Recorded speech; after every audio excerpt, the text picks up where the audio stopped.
ఉగ్రదాడి యత్నానికి సంబంధించిన కేసులో అరెస్ట్ చేసిన ఆరిఫ్ హుస్సేన్ అలియాస్ అబూ తాలిబ్ ను ఎన్ఐఏ అధికారులు ఈ రోజు విశాఖపట్నంలోని ఎన్ఐఏ కోర్టులో ప్రవేశపెట్టనున్నారు.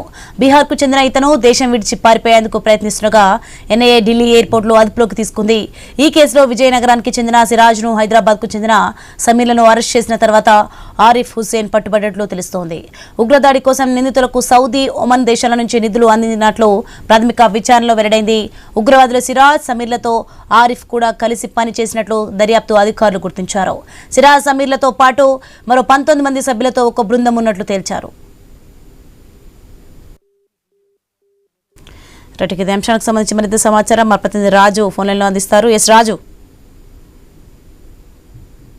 లక్ష్యంగా ముఖ్యంగా విజయనగరం, విశాఖపట్నంలో జరిగేటువంటి భారీ కార్యక్రమాల్లో ఉగ్ర దాడులు చేయాలని చెప్పి ఒక పథక రచన చేసిన నేపథ్యంలో ఉగ్రవాద సంస్థలతో సంబంధం ఉన్నట్టుగా ఇటీవల కాలంలో విజయనగరం చెందినటువంటి సిరాజు, అదేవిధంగా హైదరాబాద్ కు చెందినటువంటి సమీర్లను అరెస్ట్ చేసి విచారించిన ఎన్ఐఏ అధికారులకైతే విస్తుపోయిన విషయాలు వెలుగు చూసిన విషయం తెలిసిందే. నెల్లూరుతో పాటు మరో నెల్లూరులో ఒక వ్యక్తిని కూడా అదుపు తీసుకున్నారు. ఇప్పటికి 3 కూడా జైల్లో ఉన్నారు. వీళ్ళతో పాటు ఇందులో కీలకంగా వ్యవహరించినటువంటి బీహార్కి చెందినటువంటి ఆరిఫ్ హుస్సేన్ అనేటువంటి ఒక ఉగ్రవాది సంస్థతో సంబంధం ఉన్నటువంటి ఆరిఫ్ హుస్సేన్ కూడా గుర్తించారు. ఈ ఆరిఫ్ హుస్సేన్ పట్టుకునే ప్రయత్నంలో దేశం గురించి ప్రయత్నం చేస్తూ ఢిల్లీ ఎయిర్పోర్ట్ లో అయితే ఎన్ఐఏ పోలీసులకి పట్టుబడడం జరిగింది. ఎన్ఐఏ పోలీసులు అక్కడ అరెస్ట్ చేసినటువంటి ఈ ఆరిఫ్ హుస్సేన్ ని విశాఖపట్నం తరలిస్తున్నారు. విశాఖపట్నంలో ఎన్ఐఏ కోర్టులో హాజరుపరిచిన తర్వాత కోర్టులో హాజరుపరిచి రిమాండ్ విధించే అవకాశాలు అయితే ఉన్నాయి. దీంతో ఇందులో కీలకంగా అయినటువంటి ఆరిఫ్ హుస్సేన్,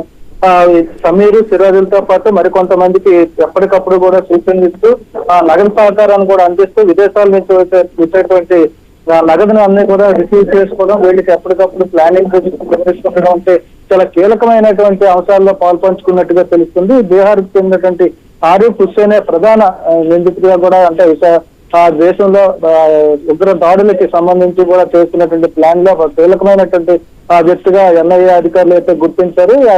ఈ నేపథ్యంలో ఈ రోజు ఢిల్లీ నుంచి నేరుగా విశాఖపట్నం భారీ బందోబస్తు మధ్య అయితే తరలించే ఏర్పాట్లు చేశారు. మరి కాసేపట్లో విశాఖపట్నం ఎన్ఐఏ కోర్టులో అయితే ఆరిఫ్ హుస్సేన్ ని హాజరుపరిచే అవకాశాలు ఉన్నాయి. Right, thank you Raju.